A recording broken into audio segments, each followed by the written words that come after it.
I spent the first week in a state of pretty much constant sleep. What's the phrase?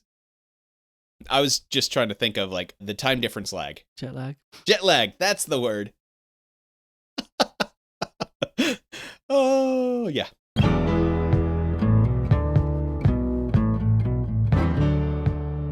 Welcome to My Hill to Die On, episode 43.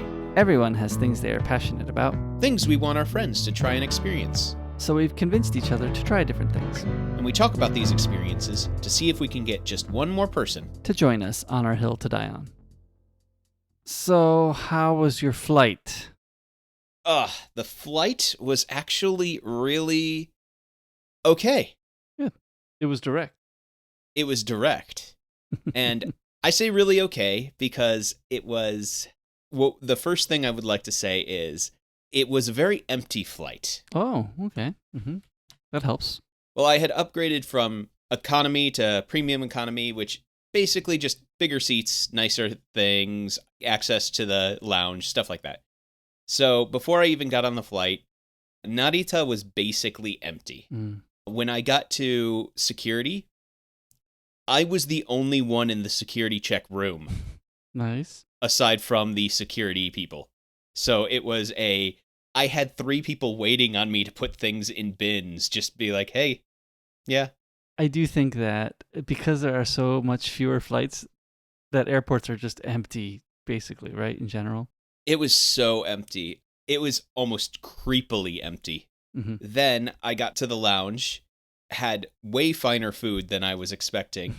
It was just, hey, yeah, what do you want? Keep taking as much food as you want before you get on the flight. Because they have no one else to cook for. They want you. Basically. And then when I got on the flight, inside the premium economy section, which has 4 or 5 rows of like 8 seats per row, and there were 3 people in the entire section. Now, I'm sure that the economy class was a lot more packed than we were, and business class was basically empty. And so it was a very empty flight. There was nobody else in my entire row. So you could lie down? No, because the armrests don't go up between the seats. They don't? No. Usually they do. But it's the fact that all the electronics are built into the arms. Oh. But the nice thing about the seats that I was in were the fact that it reclined a lot further, has a nice little footrest thing. Yeah, there's a whole bunch of things that were very nice. Then we flew. I got a good amount of podcast editing done on the flight until my phone ran out of battery. You didn't want to charge? Didn't really feel like charging because when it ran out of battery, I was like, no, I'm just going to try to take a nap. Yeah, it's time to be done anyway, huh? Yeah. And so I tried sleeping, played some games for a bit, and aside from a few bouts of flight anxiety kicking up, that was pretty much it.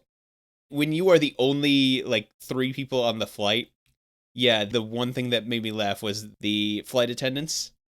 When I'm sitting there trying to breathe slowly and one of them is hovering over me and it'll be okay. It'll be okay. I'm like, I don't need you to tell me this. I know. It's just, I'm trying to slow my breathing so I don't freak out. I did get some sleep, which probably has been what has screwed up my entire sleep schedule since I got here. But yeah, it's been pretty good here. Got to see my family, got to spend time with my nephew and do a whole bunch of family things so far. And I'd like to say, I've got my first shot. Actually, that was my next question. Good. Glad to hear that. I already got my first shot, and I have another 2 weeks before I get my second shot. When did you get your first shot? The day after I arrived. Oh, wow. Okay. I specifically told them that we're not going and visiting my grandpa until I am fully vaccinated. Because I know he is not, because of health concerns and stuff like that. Yeah, I told my parents, I'm not willing to go anywhere, except for I am willing to go to a pharmacy, get my shot, and come immediately back home. Because I'm going to tell you something. Some people call me paranoid. Some people call me cynical or disbelieving. But I don't trust people because I'm walking around here in this lovely United States of America and seeing people who are just like, oh yeah, I don't wear a mask anymore. Mm-hmm. And oh yeah, I am not doing any sort of social distancing. Yesterday, my father and I went to pick up something from the store, and there was this guy who was like hovering over my shoulder the entire time without a mask on. And the entire time I'm just like, we've just gotten out of a pandemic. Can you like back up a bit? Is what I really wanted to tell him. Mm-hmm. But yeah, I just don't trust that all the people who are choosing to not wear masks have actually been vaccinated. Mm-hmm. Mm-hmm. Yeah, I agree with that statement. The ones I am mostly worried about are the people who have been raging against masks Mm-hmm. for this entire pandemic, are also the people who are vaccine hesitant. And so I am very cautious about the people who choose not to wear masks at this point. I'm worried that that is a significant overlap of those two categories. Yeah, I would be worried about that too, I think. I mean, at the end of the day, I'm still going to be wearing my mask when I get back to Japan until everything has significantly settled down. America has made the thing, if you've got your shot, you don't have to wear a mask. I am curious as to when Japan will make an announcement that's anything similar to that. Any announcement relaxing mask wearing would be interesting to me. Although I got to tell you, I do feel really guilty. I've been running now in the mornings. Yeah? And I take my mask off when I'm running because I can't stand wearing a mask and running. I've tried to keep it on for like the first while when I can breathe normally. But then once I start getting into where I need more oxygen, I was like, I got to take this mask off.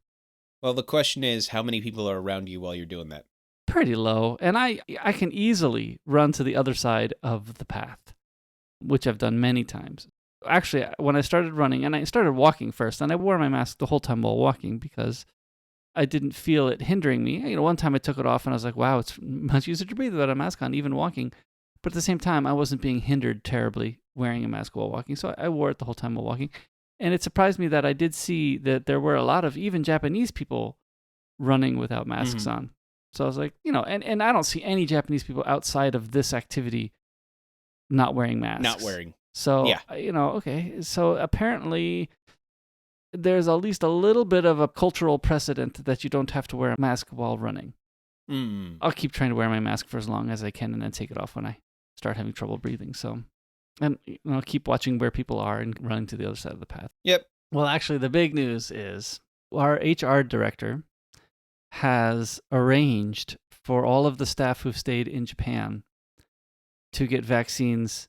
Some got them the other day. Some got them on Monday. Ooh. Their first shot. I will be getting mine next Monday. Mm-hmm. And then there'll be even more getting it next Wednesday. And then my second shot in the middle of July, which is faster than the schedule that the city office said. I think what happened was I heard from another staff member that Japan said that companies can arrange it for their staff members.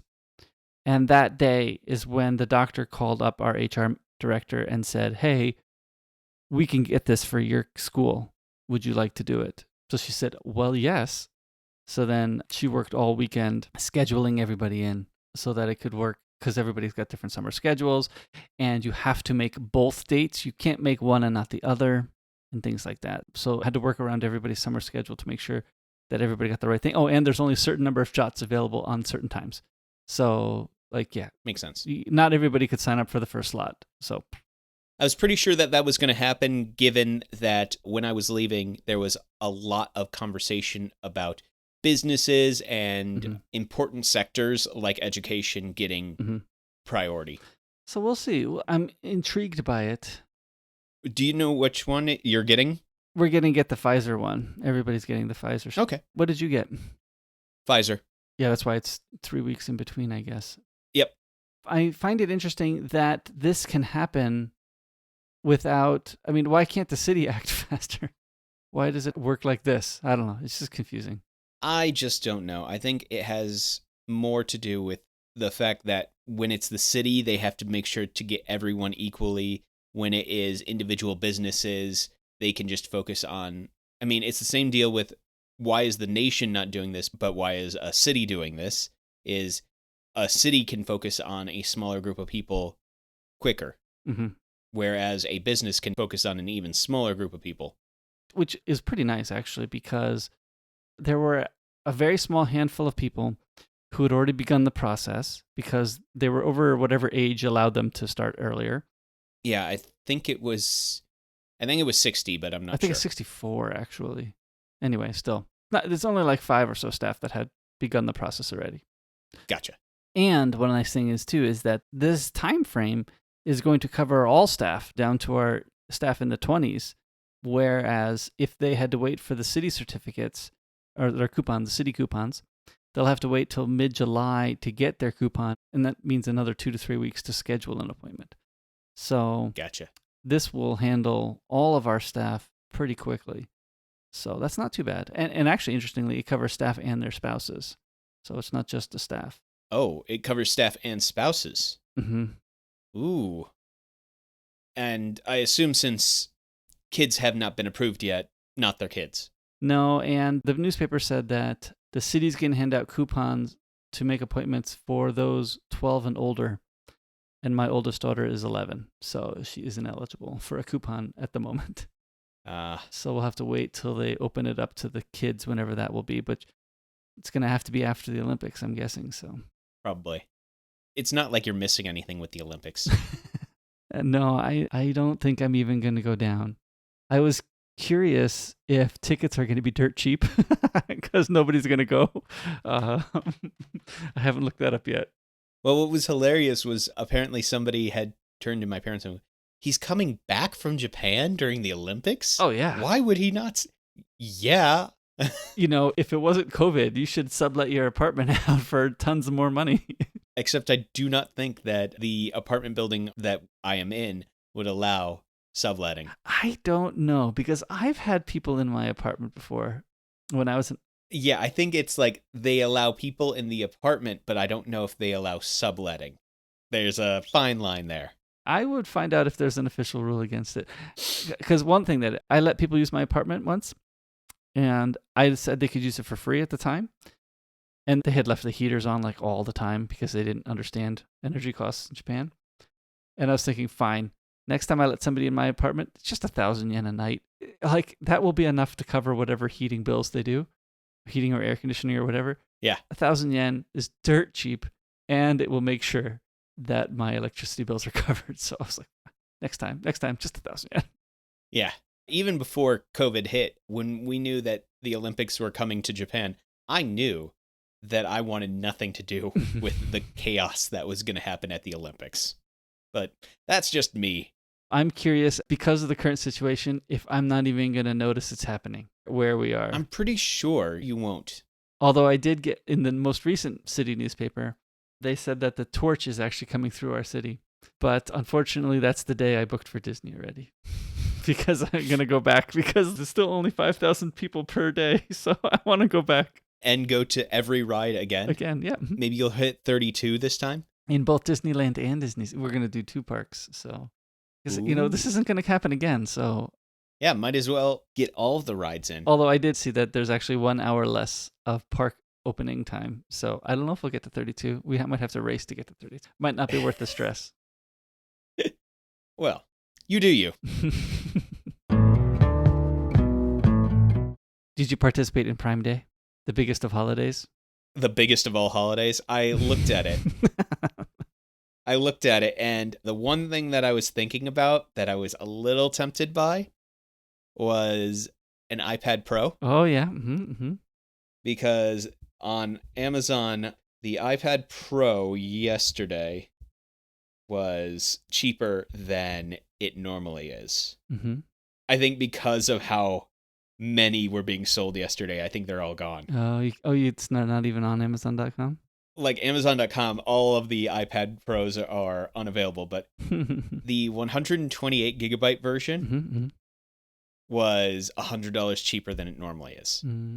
Which my mind was, that's nice, but if I want an iPad Pro, I'm not getting the 128 version. Yeah, 128 is a bit too tiny. Yeah, I could be convinced of the 256, but I think I would probably want the 512, which the 512 is still being sold, but that one wasn't on sale yesterday. Now, see, I mean, I got the 1 terabyte version, and the reason is because the 1 terabyte version comes with more RAM.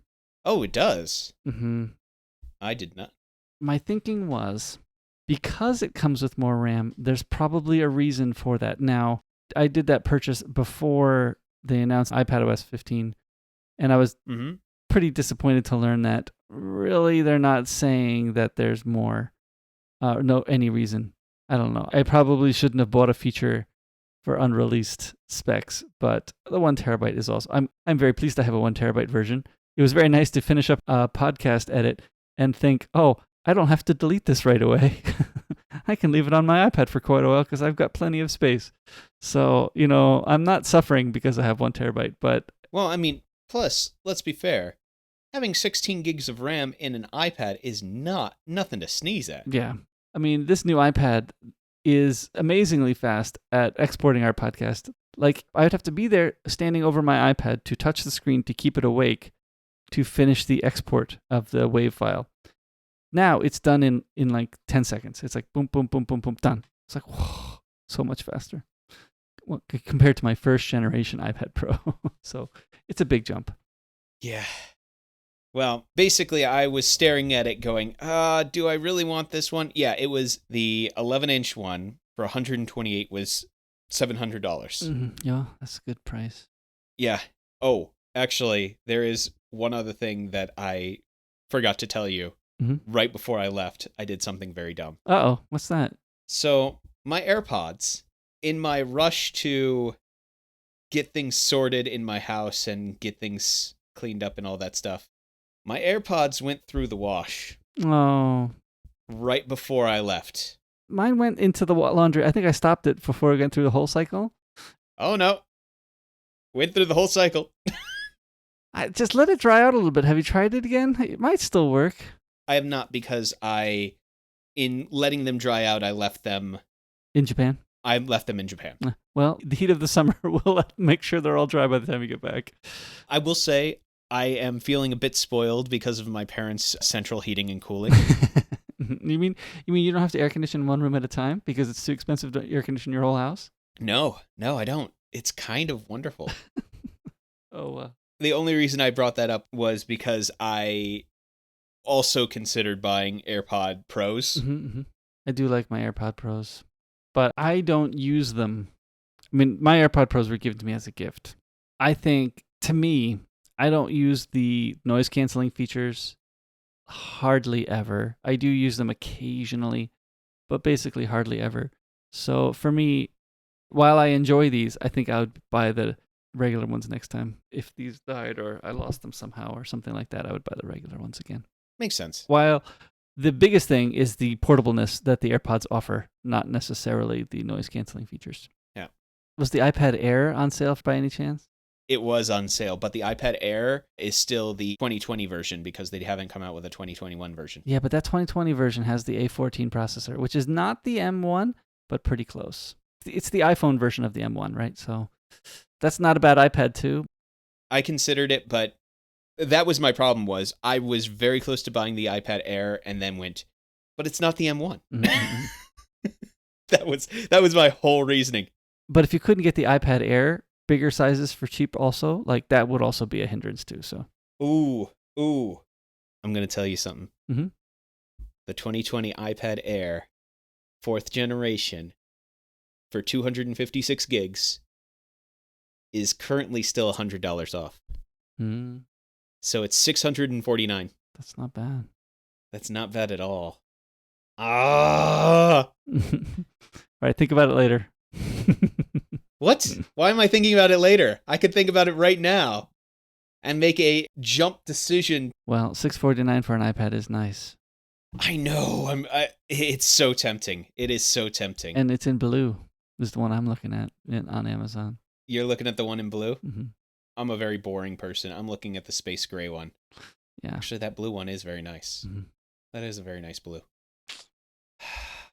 The M1 chip was the sole reason why I didn't buy this one yesterday. The only difference in this one, I think, is it's missing like 1 or 2 cores. I don't know what's the difference between A14 and M1. It's not a big difference. It's very small. Because it's the same architecture. Efficiency cores. Okay.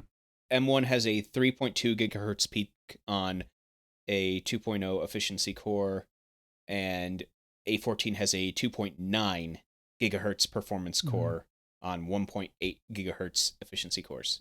So it's basically, its peak is 0.3 gigahertz faster.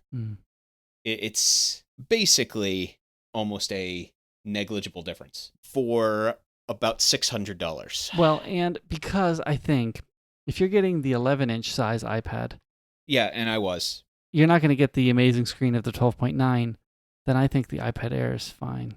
And all of the accessories that I would want, the iPad Air now worked with all those accessories as well. Because one of the things I really wanted was, I also wanted the pencil. Oh, the only other difference is that the iPad Air is a fingerprint sensor, not a camera, I believe, right? No, the I think Air, I don't think has a fingerprint. It's in the Touch ID button now, I think. Touch ID, yeah, Touch ID for secure authentication. Oh. So it's not... That's fine. It's not Face ID. But I think that's fine too, but still, just so you know. Quite honestly, that's fine. I have no issue with that.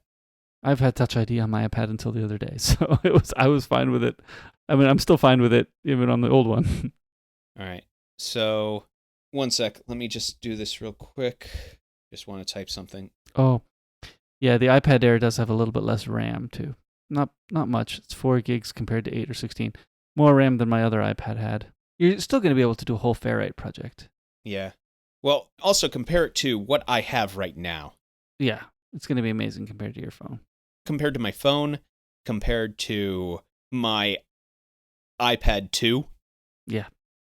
You know what's amazing? I took my USB hard drive, which had a movie on it, plugged it into my iPad, and watched it straight off the hard drive.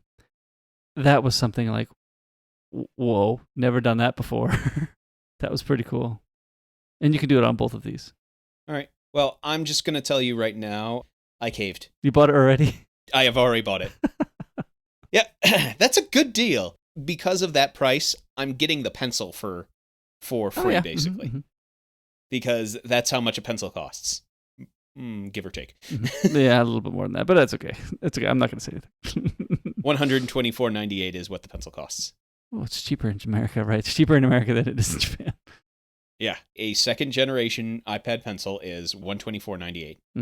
In the length of this conversation, You've purchased an iPad? I have purchased an iPad. I think you're going to be pleased. I think I'm going to be very pleased. I watched Luca last night, the new Disney movie.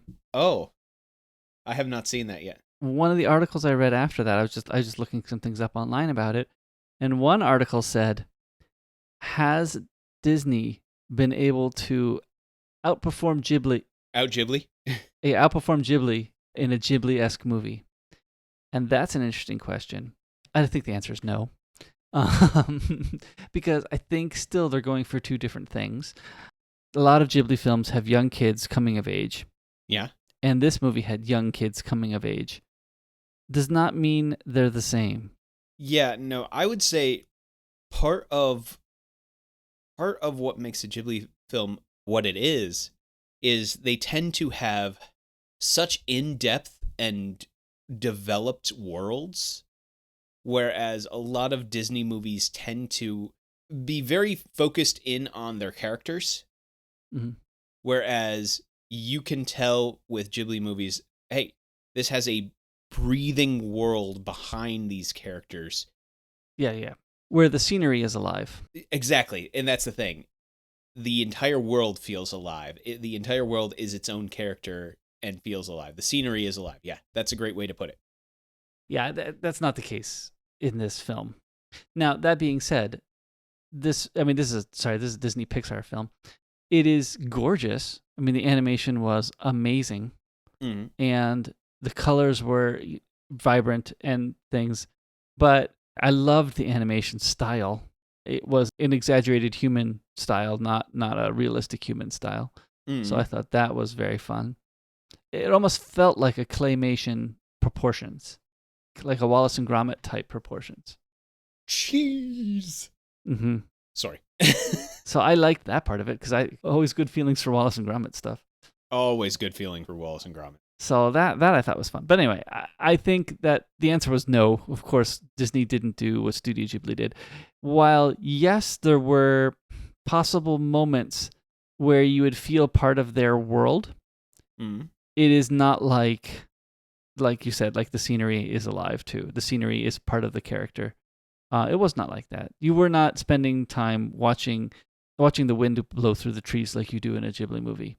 Yeah. That was not happening in these Disney movies. So no, the answer is no. But I think that Disney did a great job of this movie.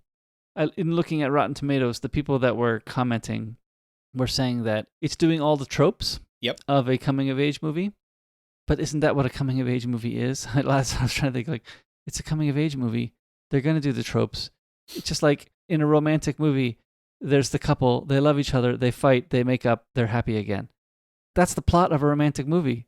Yeah, I think the thing that people need to realize is tropes aren't necessarily bad. Right. It's tropes can be done badly, but tropes are many times a shorthand for us to get on board with a story or understand subtext without necessarily needing all of the background information. That's what a trope is for.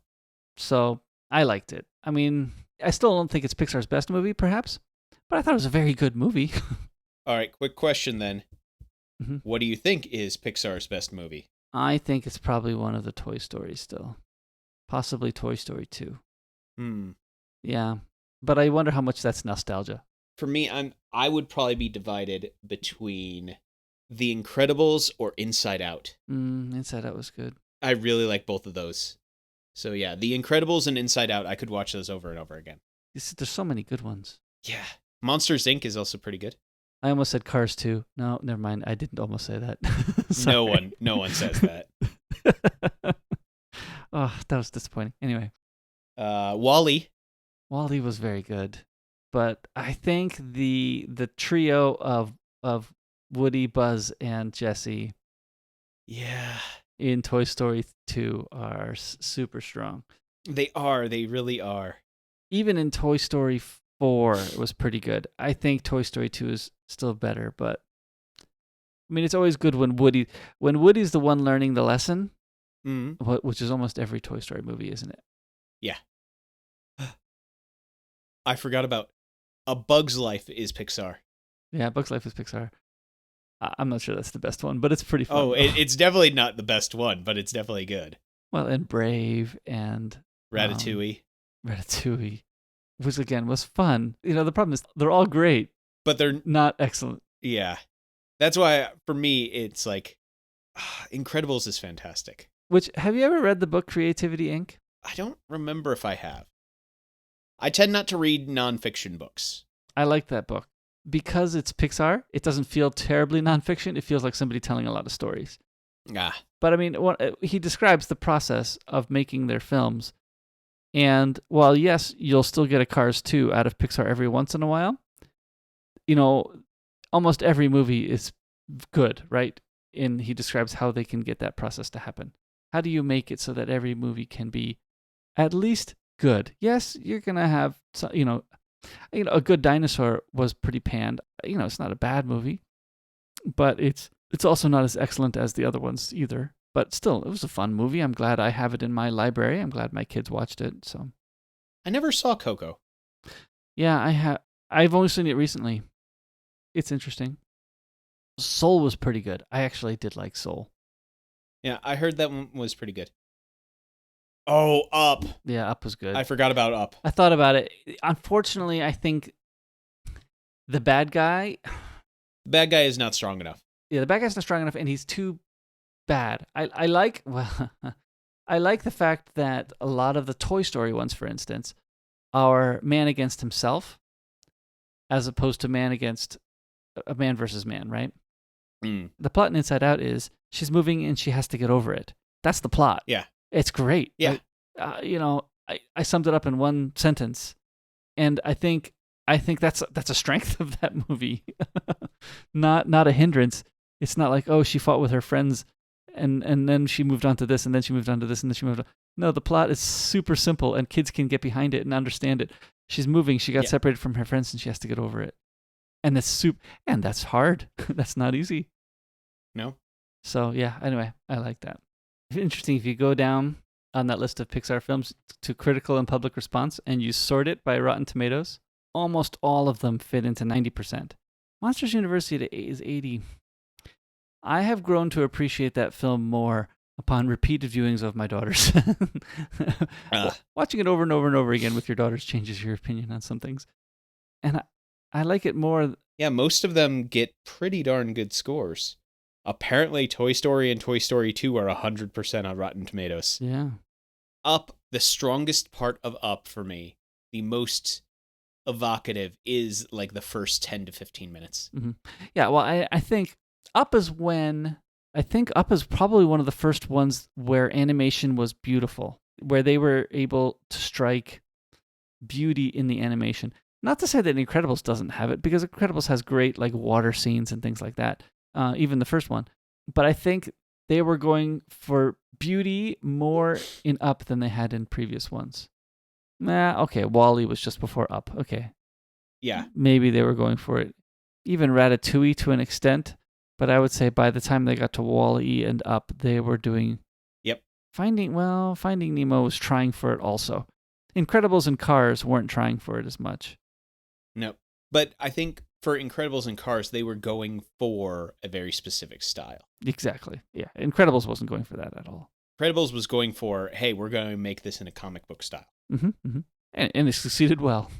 Yep. Yeah. Yeah, they got really good at pouring beauty into the film. Given that we talked about strategy last week, one of the games that I've been playing is actually a silly strategy game. Okay. And this is a game called Mario and Rabbids. This is a Switch game, right? This is a Switch game. Keep in mind, I'm in America right now, so what system did I bring with me? Mm-hmm. So I'm getting a chance to play all of my Switch games that I have been ignoring for a long time. So Mario and Rabbids Kingdom Battle is the game that I've been playing lately, actually. So I'm actually going to talk about a game I'm playing lately. And it's very interesting because it's basically a strategy game with Mario. So you move around a battlefield, attacking various creatures. So Mario gets a little handgun. Mm-hmm. Luigi has a sniper rifle, which is hilarious because Sniper Luigi is the greatest thing in the world. Mm-hmm. And you're just running around shooting these various things to wake them up, because right at the beginning of the game, they have been combined with other creatures. So the Rabbids are these rabbit-like creatures. Basically, there's a series called the Raving Rabbids, which are these rabbit-like creatures that cause nothing but chaos. And this is a crossover game with them and Mario, where they team up, and it's a strategy-based tactical RPG, where they just run around trying to separate the Rabbids that have been combined with something and bring peace back to the Mushroom Kingdom. It's just a fun little game. Very silly, very tongue-in-cheek. So you are shooting at the rabbit things. Yes, although some of the Rabbids are on your team. So you begin the game with Mario and a Rabbid version of Luigi and a Rabbid version of Peach. Mm-hmm. And that is your initial team, which is hilarious because the Rabbid version of Peach carries around a smartphone with her and takes selfies all the time. And so, yeah, the first world that you're in, you're trying to fight against what is a Rabbid version of Donkey Kong. And at the very end of the whole thing, the Rabbid version of Peach pushes a block out of a tower of blocks and causes the Rabbid version of Donkey Kong to fall off this giant block tower while she is taking selfies of herself with the Donkey Kong version just falling out of the picture. It is hilarious because, like I said, it's just very silly, very tongue-in-cheek. Highly recommend if you're looking for something silly and fun, and yet you like a strategy game. Mm. I just genuinely found it a very fun game, and they are coming out with a sequel of this game. Oh, that's neat. It just got announced at E3. I think the sequel's coming out sometime in 2022. Okay.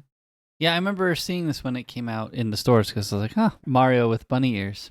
Kind of interesting. But yeah, very fun. Highly, highly enjoy it.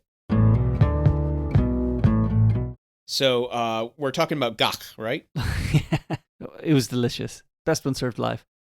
So because this TV show has a smorgasbord of food from another culture, we decided that we would pick 2 food items from another culture. And being both American, they can't be American. So no hamburgers. No hamburgers? What about pizza? Tofu burgers. You picked Chicago style pizza last time, and we discussed that New York was better. But anyway, we'll leave that for now. No. Don't you besmirch this podcast with your lies. So you can go ahead first. All right. So when I was younger, Mhm. That's the phrase I want to use. Was younger. When I was a younger man. When you were a wee lad. When I was a wee lad. No. But when I was younger, I went on a mission trip to Spain. Oh, yes. Mm-hmm. Now, on this mission trip to Spain, there is one food item that I had not eaten regularly growing up that I really enjoyed, and I was grateful for the experience of being exposed to it. And it's just a really good food item that I think everybody should have more often. And it is paella. Oh, yeah. Mm-hmm. That's good. Mm-hmm. So, for those of you who do not know what paella is, well, at least how it was originally prepared for me, was we had a seafood paella the first time I had it. They had gotten this big pan, almost a wok, and set it over a fire because that was how they wanted to prepare it that day. And you just get some oil in there, heat up whatever meat you're going to make it with. The one that was made often around when I was on my mission trip was a lot of seafood paellas. So we're talking lots of mussels, lots of like shrimp, and various seafood. Just whatever seafood you had on hand, you throw it in the pot. So you cook up the meat, then you add things like tomatoes and beans and garlic and things like that, and you saute all of that up, and then you add rice, and you cook the rice in with the rest of the meat into this big cooked rice dish with seafood in a pan. It's delicious. Mm-hmm. Is it always saffron rice is my question? Is it always yellow? I don't know if it's always yellow. I think it's traditionally yellow. Mm. I think it's traditionally saffron rice. But yeah, my first experience with paella was on a mission trip in Spain. Because we were working at a camp, they basically just prepared a fire, got out this giant pan, and just started cooking up all the different seafood in this pan, and then added the rice. And I do not necessarily know how they all did it, because it was a bunch of people who had been making paella for years, and they were just like, oh yeah, you can just throw things into a pan, and all of a sudden there was this delicious mountain of food. Because when I talk about like a traditional paella, it is this giant pan, like a ridiculous sized pan that they got out. So right here, the other main ingredients are many times you will not have a seafood one, but you can also have a chicken and rabbit paella. Chicken and rabbit. That sounds interesting. Yeah, that sounds very interesting. Yeah, they have a paella at the grocery store near here. I'm sure it's not close, I don't think, but it's not bad either. I'm able to eat it at least, but I do feel like, I'm sure this is not really close to what real paella tastes like. Oh, yeah. Well, for me, it's the fact that it was a meal that is very different from what I had traditionally grown up with, which was lots of bready foods. Because let's face it, I grew up where the main staple grain was bread. Mm-hmm. And so having something like a paella is just different enough from what I grew up with, and also just this delicious food. So if you have not had paella, or if you have not gotten a chance to cook any recently, I suggest that you get a chance to look up a good old recipe. But yeah, just heating up meat or vegetables in a pan, adding all your spices, and then adding the rice and cooking that on top. Well, not on top, but cooking that and then mixing everything together. Mine going to start with udon. Ooh. Done. Udon. Sorry. When I first came to Japan, way back in college, I went out shopping pretty early in my trip here. And I went to an udon restaurant for lunch. And I started eating the udon. And then the waitress politely came over and told me that I was eating it wrong. Of course, I didn't understand what she was saying at all at the time. But she was saying, you're eating it wrong. You're supposed to take the udon, dip it into the dipping sauce, and then put it in your mouth. And at the time, I was like, oh my. I had learned how to use chopsticks in 4th grade because of we had like a tea ceremony thing, which was hilarious.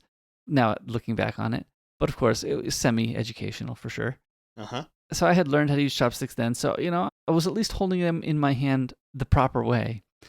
But I was far from proficient in using chopsticks. And cold udon is very slippery. And you're supposed to pick it up off the plate, stick it in the dipping sauce, and then lift it from there into your mouth. And at the time, I was like, there's no way I'm doing this. Oh, I think I just ate the udon straight off the plate, which is, pretty flavorless. But it was still good. I like udon. If you get hot udon, then it's in more of a soup, which is possibly easier to eat. But it was summer when I arrived and I ordered. No, it wasn't summer. It was winter. But anyway, I had ordered cold udon for some reason. And yeah, there was no way I was getting into dipping sauce. But, of course, within a few weeks, I had become proficient enough with chopsticks. Since that is your main eating utensil in Japan, you become proficient pretty quickly because I was hungry.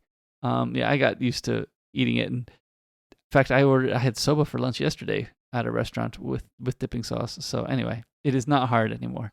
But I did find it pretty funny that the lady came over to me and says, you're supposed to put it in here. Actually, the restaurant had a cover over the dipping sauce, so I didn't even realize what it was at first. I don't think many restaurants have covers on the dipping sauce too much. Probably fancier ones do, I guess, potentially. Maybe I was at a fancier one. But most restaurants have the dipping sauce straight out there, so you can tell what it is. I remember her lifting the cover off, and I was like, I didn't even notice I had that on my tray. Yeah, I don't know if I can get it in there. But anyway, that was pretty funny because I was not good at chopsticks back then. All right. Well, then, I am going to tell you about one of my favorite foods from Japanese culture because, I've spent a decent amount of time in Japan now. Mm-hmm. And I'm also going to talk about udon. Mm-hmm. Oh, yeah? Okay. Yeah, and I feel like I'm going to win this. Oh, yeah? Okay. Because I'm going to be talking about the katsudon. Oh, that's a different don. Udon is not a rice dish. I know. It's a different don, but it is a don. Katsudon is good stuff. And yes, that is also why I had to do the terrible pun of talking about how I'm going to win this. Mm-hmm. For those of you who don't know, katsu means win. Oh, yes, that's true. Oh, yeah. Yes. So katsudon is a delicious, delicious food that I really, really love. I eat it far more than I probably should. But oftentimes, it is pretty much very simple. You cook up some rice and you cook up some tonkatsu. It's simple to explain. That whole cooking up tonkatsu, that's the hardest part right there. Tonkatsu? Yeah. So basically, it's a fried pork cutlet. Yeah. Breaded and everything, too. You bread it, you fry it, and then many times you will crack an egg over it and cook the egg on top of the tonkatsu. So you have this breaded pork cutlet with egg on top, all served over a bowl of rice. And that's basically it. Am I forgetting anything? No, I think that's it. Well, onions perhaps, but still. Yeah. Sometimes there's onions and things like that, but that's basically it. And it is delicious. A fried pork cutlet served with egg, and sometimes you'll put some sauces on top and do things like that. But, it's just delicious. It is filling. It is also a very cheap meal. Mm-hmm.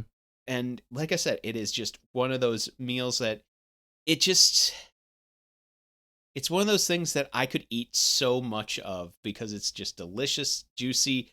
I say I could eat so much of. I do eat so much of because I eat far more katsudon than I probably should.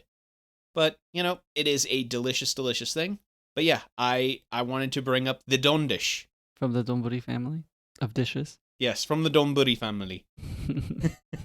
Do you pick katsudon over oyakodon? Yeah, definitely. Oyakodon is good. Although, the one thing that I would say about oyakodon is the fact that the name is so disturbing. Yeah, okay. The oyakodon is chicken. Same thing with katsudon, except that instead of pork, it's chicken that's not fried, just cooked, boiled, perhaps. And so the name means? The name means parent and child. Dish. Yeah, donburi. Yeah, oyako is like parent and child don, which is because you have the chicken and the egg. So you're cooking the parent and the child in the same dish. And I think it's specifically mother, isn't it? Oya. Oya is parent. Uh, Oya is parent, and ko is child. So it's just parent and child dish. mm-hmm. But yes, it is technically mother and child, Mm-hmm. unless you're cooking a rooster. Also, I just generally like the flavor of the pork cutlet more than I do of just the chicken. Mm. So yeah, that's why I would say of the don family, I choose katsudon over oyakodon. Mm-hmm. Though if you're getting like a katsukare, which is the katsu, the cutlet, served over rice, and then you have curry sauce poured on top, I would say for that specifically, I like gyukatsu, which is a beef cutlet rather than pork cutlet. Oh, yeah. Simply because I feel like the beef pairs with the curry a bit better. But yeah, that's just where I fall. Why do you like the? I tend to like oyakodon a little bit better than katsudon, but I like them both. So katsudon is definitely a go-to when I go to family restaurants or things like that. Yeah. So what is your second choice is my question then. All right, my second choice will be kimchi jjigae. Kimchi jjigae is a kimchi stew. So there's lots of different types of kimchi, and I'm assuming there's probably also lots of different types of kimchi jjigae. I don't know them all, that's for sure. But one thing I know is that if I'm eating just straight kimchi, I generally like the fresher kimchis. But of course, there are definitely foods that I enjoy more with the more fermented kimchi. And usually kimchi jjigae is something that you make with more fermented kimchi.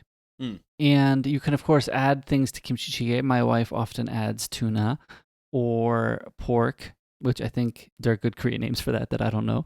But she makes a very good kimchi jjigae, and I think it's a fairly easy bowl to make. I don't really know because I don't make it, but I do like it when my wife makes it. My mother-in-law makes it too, and it's very delicious. So I am a big fan of kimchi jjigae. That's right. You can also add tofu inside, or tubu in Korean, which makes it very good as well. So I like it. It is nice and spicy. Yeah, I did leave that. It is a spicy stew. The only reason I sent you that link was because a lower part of it talks about various varieties. Budae-jjigae. Budae-jjigae is interesting. Budae-jjigae. I'm not even sure I'm saying it right.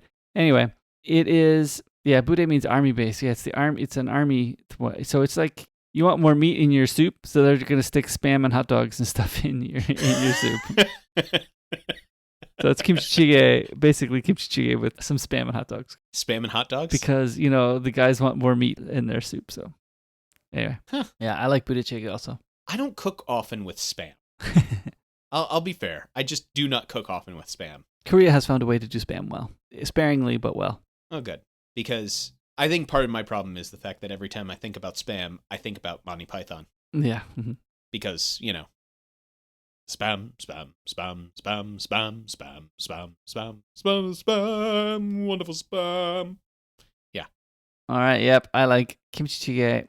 Definitely one of my favorite dishes. I'll have to try it more often than I do. I have had it, but I've never had the budae-jjigae. Budae-jjigae? I don't think that's on a restaurant menu too often. I think that's something you make at home more than on a restaurant menu. You mean you don't go in and say, hey, can you throw some Spam into your stew for me? Well, I think they wouldn't bat an eye if you asked that, but I don't think it's what they normally make. Gotcha. So, Oh, boy. you found this drink for us. In fact, you found both of these for us, right, Ryan? Yeah, I found both of these for us. And part of me regrets both of it, but, let's see what it looks like. Mhm. So the first one is another Calpus, and this one is a green apple Calpus. Yeah, looks interesting. Yeah, it looks very interesting. So, as we've said before, Calpus is a yogurt drink, like a soda water yogurt drink. And this is a green apple flavored one. Mm-hmm. I do not believe that there is any juice in this. 1%. 1% fruit juice. Ah, there it is. 1%. I was looking for that. So there is 1% fruit juice in my apple Calpus soda. Not much fruit juice. Help us. 500 milliliters. And I just want everyone to know that the one thing that is in English on this entire bottle is a small section that says carbonated beverage. Calpus since 1919 in Japan. A refreshing blend of sweet and tangy made with cultured milk. Mm-hmm. Well, as long as the milk is cultured. Yeah, very, very fine milk. Shall we? Mm-hmm. Yeah, let's see. It's Calpus soda this time, right? Last time we had Calpus, it wasn't soda. Yeah, this is a soda, so it has carbonation in it. Well, The apple smell is strong. the apple smell is very strong. So if you've ever had one of those like caramel apple suckers, Mm-hmm, mm-hmm. it smells like that. Let's see. It's like Calpus. It's funny. The apple taste Uh-huh. is more of an aftertaste and not a primary taste. Really? Because I tasted it pretty strong. Yeah, I guess you're probably right more. Yeah, it is pretty strong. I think that, though, compared to the last Calpus we had. Yep. Luckily, we just listened to that episode. Yeah. Compared to the last Calpus we had, this flavor adds to the Calpus. Oh, yeah. Yeah. Okay, so we've talked about how I'm not a huge fan of Calpus. Yes. I think I can drink this whole thing. That's high praise. That is high praise from Ryan. To me, it tastes like you take Calpus, and then those suckers that I was talking about earlier, Mm-hmm, mm-hmm. it tastes like somebody has taken those flavors from that sucker and just melted it down and put it into this drink, blending the flavors pretty nicely. They are pretty balanced, pretty comfortable flavors with each other. Mm-hmm, mm-hmm. Now, Calpus is normally like, I find it smooth with a little bit of tartness. Yeah. Well, that's the tang they're referring to in the English that you read, but yes. Mm-hmm. Yeah, and green apple just adds a little bit extra tartness, extra tang. Mm-hmm, mm-hmm. And so I feel like the two flavors work very well together. Mm-hmm. I agree. So, no complaints here. I would say I could go as high as maybe 5 or 6 on this one. Yeah, I was thinking 6, possibly 7 is where I was going, but because where would Calpus fall? For me, I was trying to figure out where Calpus would fall without the flavor. And I do actually think that this is an improvement on Calpus. For me, Calpus is normally about a 4. So that's why I'm saying 5 or 6. I guess Calpus is just passing for me. I will not drink it in a drink bar if there's other things there. It is not my go-to in a drink bar. So I guess Calpus is probably 5, so this is probably 6. Yeah. And I say, for me, it's normally a 4, so maybe a 5. Mm-hmm. Could go as high as 6 if I'm feeling generous. No, that's not bad because it's making it pass for you, right? Yep.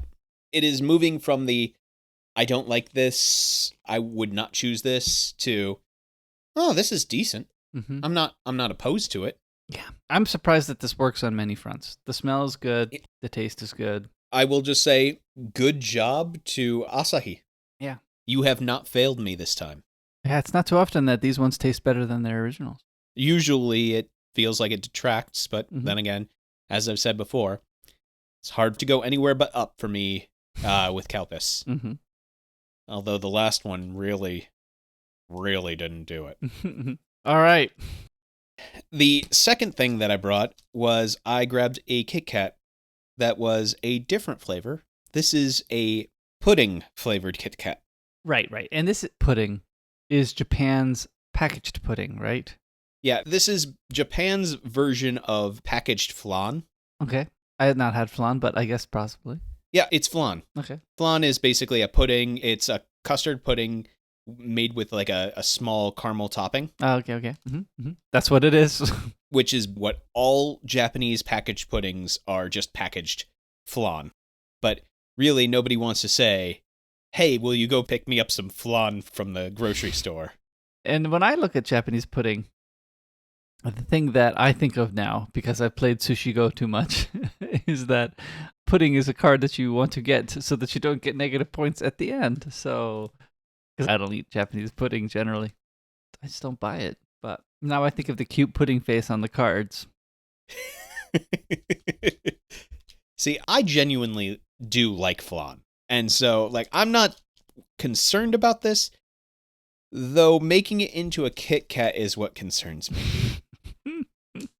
I'm not really sure what this is going to be like. Well, I want to open it up because I want to see what color the actual bars are. Oh, yeah. It looks like a normal pudding color. Mm-hmm. Neon yellow. All right, let's see. Let's see what this is like. It tastes a lot like white chocolate to me. Yeah. Am I missing it, or is the pudding flavor just not that strong? It's mostly white chocolate. It's there. I taste a little bit. It's there. It's weak. It's not very strong. It's decent, but, nothing to write home about. No. It's not horrible. It doesn't taste bad. Yeah, you were really worried because you don't like flan. Yeah. Or you don't like pudding. Sorry, now I've gone on to my brain just saying flan. But yeah, you don't like pudding, and so you were concerned about it. I like pudding, but I was concerned about them trying to make it into a Kit Kat. But yeah, this just tastes like white chocolate with a small aftertaste of pudding. Yeah. It's a little bit weak. Like somebody made a white chocolate Kit Kat and went, oh, I was supposed to put a flavor in right at the end. Yeah, I think 4, because I think it's worse than regular Kit Kat still. I mean, well, is it worse? It's not as good as the ones we've had recently. Mm-hmm. But it's not, like, bad. Mm-hmm. I would say I'm going to put this at a 5. Yeah, that sounds fine. I think I'll go with you on 5. Yeah. All right. Well, that's about where we feel. Yeah, it's not. Yeah, it's nothing to write home about. It worked, but yeah, such a light flavor that it's almost a, it's there. So, for the main media of the day, yes, you had me watch another Star Trek. Right. Which, again, I've seen these, but it's been a long time since I've seen these. Right. We're walking through Star Trek slowly, and a few episodes at a time, skipping a bunch. And yes, we are picking up this week with A Matter of Honor. It is actually the episode that just precedes Measure of a Man. So that would have come next, but we talked about that when we began our Star Trek, journey. So anyway, I will leave it to Ryan to summarize. As always, if you have not seen this episode before, I do highly recommend that you watch it first. Mm-hmm. However, if you have seen it a long time ago and you just need a refresher, as always, I'm here to provide that helpful reminder of what all just happened in this episode. So Matter of Honor centers around an officer exchange program, which allows members of different crews to experience what it is like to be working on and in another culture and another ship. The Enterprise gains Mendon, a Benzite who serves as a science officer, and Riker volunteers to be taken aboard the Pa, a Klingon vessel where he will serve as first officer. During the transfer of Riker to the Pa, Mendon notices that something is wrong on that ship, but he's unable to detect what it is, and as such does not report it until he feels like he can give a more full assessment of what it is. This comes back to bite him later. Mm-hmm.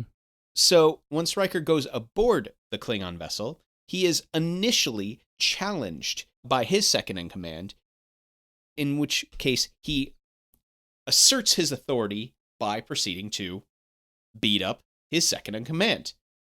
Afterwards, Riker swears to serve that ship during the time on which he is the crew. He then proceeds to spend his time getting to know the Klingons, getting to know their culture, and indeed partaking in such wonderful delicacies like gagh and Heart of Targ. Mm-hmm. Anyway, A bit later, the Klingons notice that something is wrong with their vessel. They notice that something is eating away at their hull, a microorganism, and as such, the only ship they've come in contact with recently is the Enterprise, and believe that the Enterprise has done this to them. They then go into battle formation and prepare to attack the Enterprise, believing that they have initiated an attack on them. Riker tries to convince the Klingons that this is not the case. However, they do not listen to him. Back on the Enterprise, Captain Picard notices that something has been eating away at their own hull and tries to ask around at what this is. Mendon notes that he did notice this, but has been yet unable to detect what it was. Picard, understandably, becomes, shall I say, a little upset with Mendon because he did not report it earlier. After all this, Mendon continues to investigate what it is and figures out how to stop it. And then the Enterprise goes to try and find the Klingon ship so they can help them as well. Finally, as things begin to get to a head, the captain of the Klingon vessel, as he believes that the Enterprise has caused this attack, has cloaked and prepares to fire on the Enterprise. Riker tries to convince him that no, the Enterprise is there to help, is there to try and solve the problem, and when the captain proceeds to not listen, Riker pulls out a beacon that will transport a member of the crew back to the Enterprise. He then shows it, obviously, to the captain, who takes it from him and is transported to the Enterprise. Using this opportunity, Riker takes command of the Klingon vessel and orders the Enterprise to surrender as it would be appropriate of a Klingon vessel. The Enterprise surrenders and then proceeds to repair the Klingon vessel and allow the safe transfer of power of the Klingon captain back over to his ship. This entire trip for Riker has been very enlightening, getting to know the Klingons, getting to know their culture, getting to know their people, and what they view as honorable, and as such, in the peaceful transfer of power, he takes a punch to the face and is returned to the Enterprise, knowing so much more about what it is to be a Klingon. So Ryan, Yes. what did you think of this episode? I like this episode because I like this cultural exchange and each of these people getting to know each other and how they work. But I also really like how Riker deals with, basically he accepts how their culture works and how certain things are viewed as this is how we are supposed to do. And so even though it seems so unlike his character, he steps into that role because he knows that is what is expected of him as a Klingon first officer. So the fact that he is expected to challenge the captain if he believes that his decision is wrong. The fact that he is expected to put his second in command in place. He is expected to joke and be commanding over all the rest of the crew. All these things are what is expected of a Klingon first officer, so he steps into that role. And I really enjoy the fact that he just dives straight into it. Yep, I think that is very good. I think to me, I had forgotten. I knew that this was the cultural exchange episode, but I didn't realize how central to the plot the cultural exchange part was, and it's super central. Oh, yeah. To the plot. Even with the B story is even a cultural exchange too. So you're right, though. This is the place where Riker shines. The fact that he respects their culture, then because of the fact that he respects their culture, he earns their respect. Especially as Clag, the second in command, does grow to more and more respect Riker through things. So, and I think that came really to a point when his second in command talks about how his father is an old man and how shameful that is to him. Yep, to grow old and die of old age, not to die honorably in battle. Yep, that is quite interesting. And so I think for Riker, hearing them talk about their family and their past like that helped him really understand, like, honor is the most important thing to them. Regardless of everything else, regardless of how the rest of the universe looks at them, it is all about honor and what they view as honorable. Mhm. Learning about these various cultures this way, and the only time where he tried to say, well, maybe you could think about things in a slightly different way, was just about in relation to his father. But everything else, he just goes, this is your culture. I'm here to learn about your culture. I'm not here to impose our society and our beliefs onto you, Mhm. which is something that I really like because, I mean, we've had enough of imperialism. Yeah. Well, and which is something that Mendon is learning too, right? Yeah. That, oh, I should not assimilate into the culture, but understand where they're coming from. And take that information back. Yeah. His journey was different. Mhm. Was still good. Too bad he had to be taught by Wesley. Stick the kid to give you the life lesson. Well, it is also the fact that, like, he has to learn that because he came on board thinking, oh, you're all being inefficient. Mm-hmm. You should take on what we do. And so that idea of, oh, you should just do what we do rather than, hey, maybe I can learn something from you too, is one of those things that he definitely does need to learn. And he does.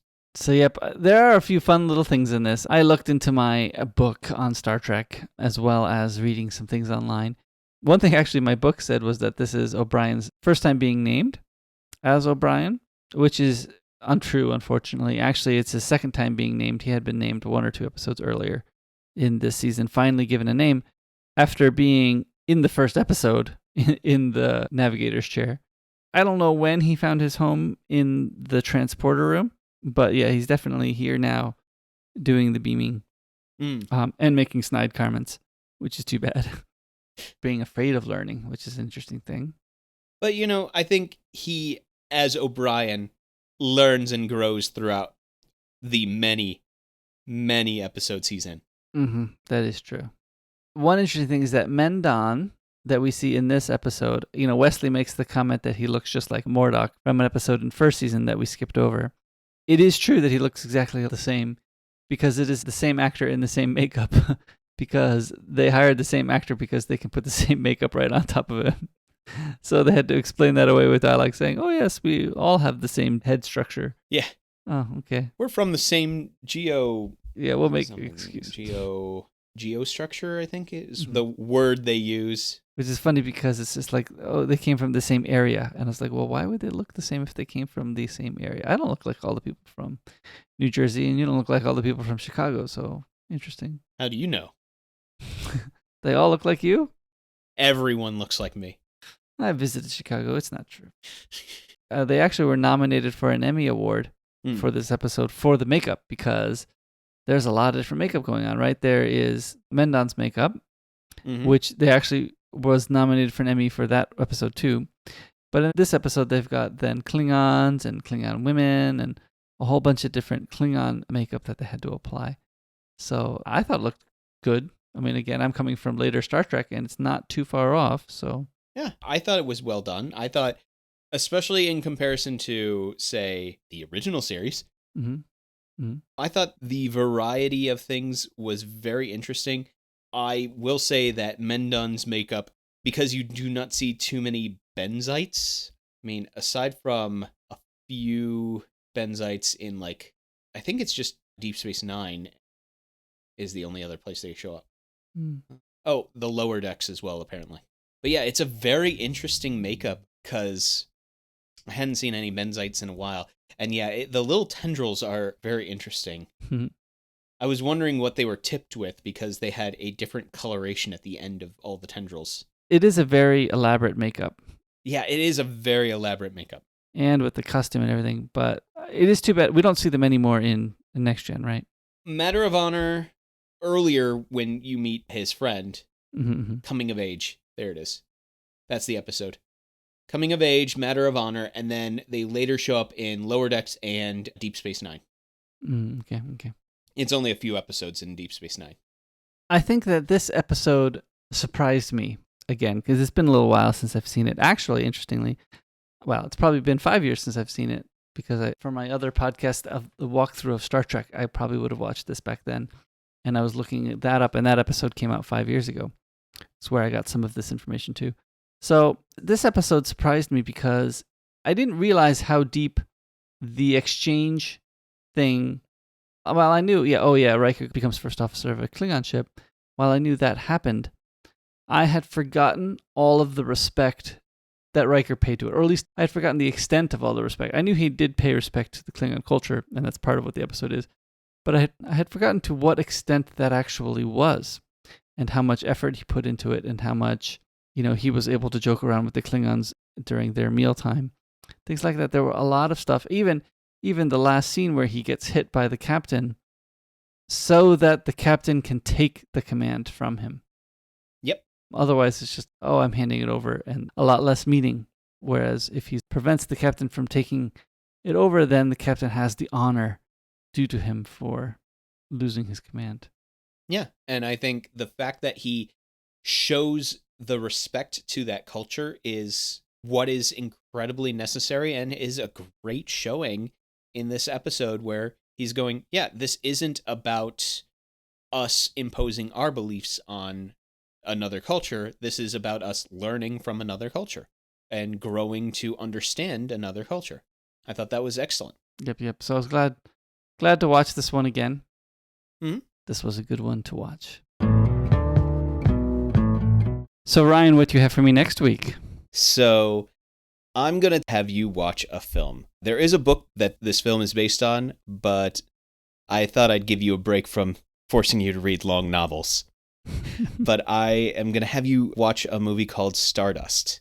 It is based on a novel by Neil Gaiman called Stardust. It is a really great story, and I have really enjoyed the film adaptation, so I thought this will be a fun one for you to watch.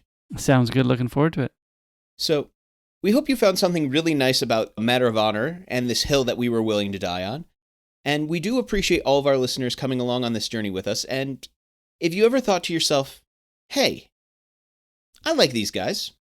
I think I really want to keep supporting them and keep having them do what they're doing. Well, know that you can. Visit myhilltodieon.com/members for more details. You can be involved in many ways. For example, you could suggest different topics and different hills that you'd be willing to die on that we could investigate and talk about on this show. But know that the conversation that we're having today here doesn't have to end. The discussion can continue with us through Reddit at r/myhilltodieon, or contacting us through Twitter at myhilltodieon, or you can reach us by email at no-one's-surprised, myhilltodieon@gmail.com. And finally, we upload all of our episodes to our YouTube channel, which is also named, say it with me now, folks, My Hill to Die On.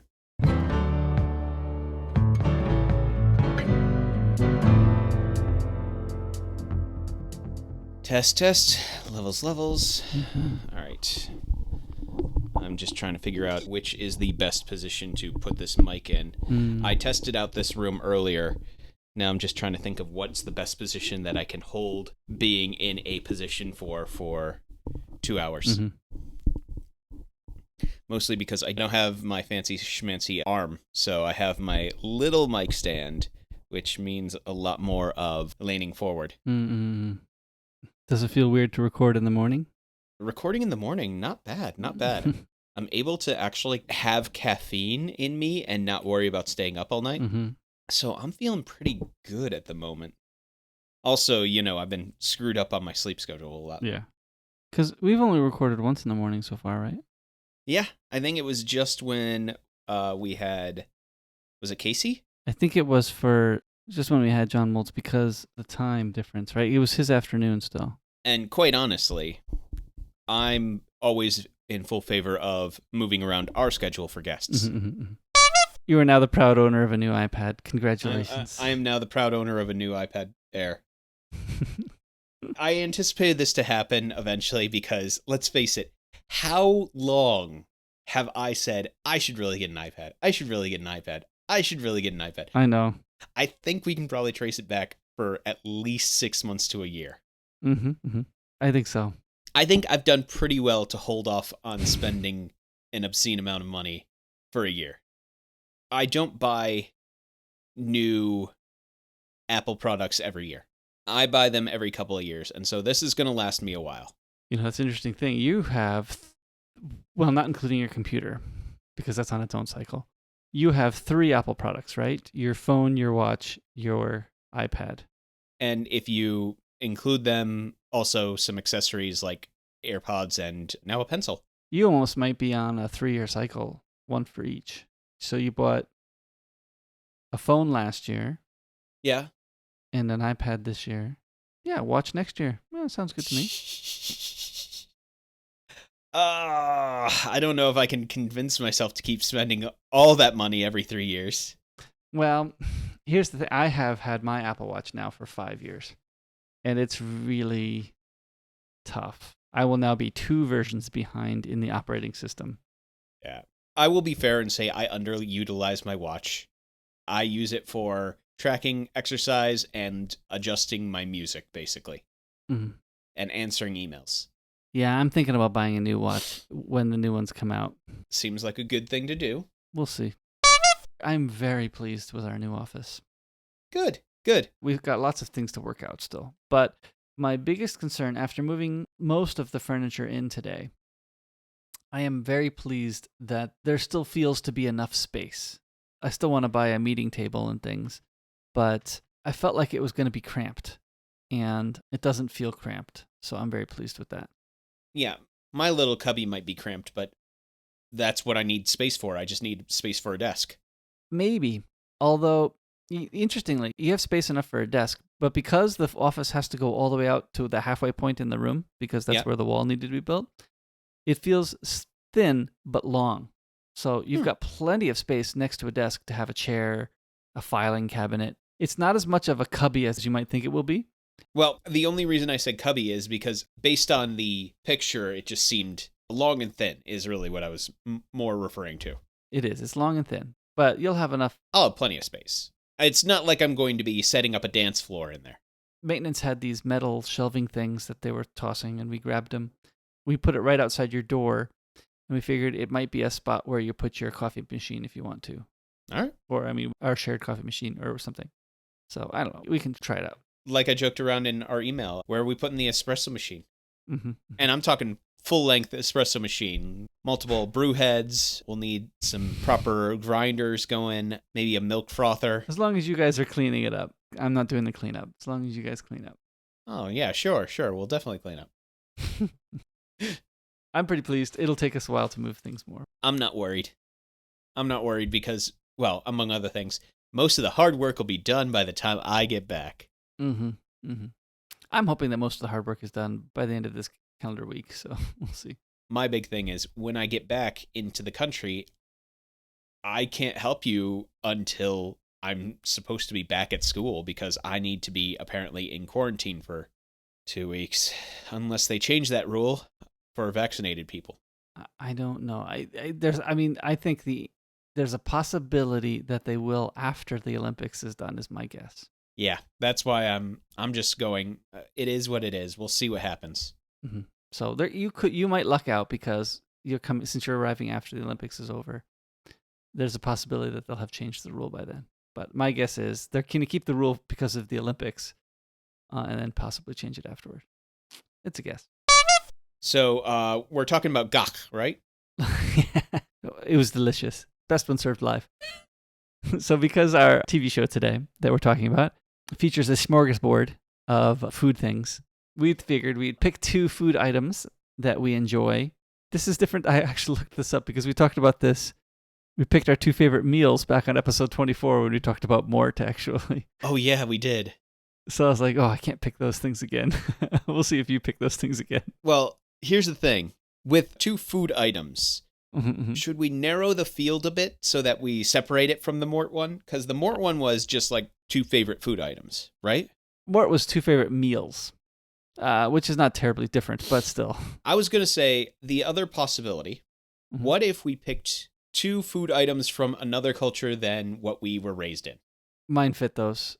Okay. That we want to talk about. So let's go back to then. So because this TV show has a smorgasbord of food, and yes, we are picking up this week with What's it called? Maid of honor. A matter of honor. A matter of honor. Sorry, maid of honor. Not maid of honor. That's something else. Slightly different. Completely different. A matter of honor.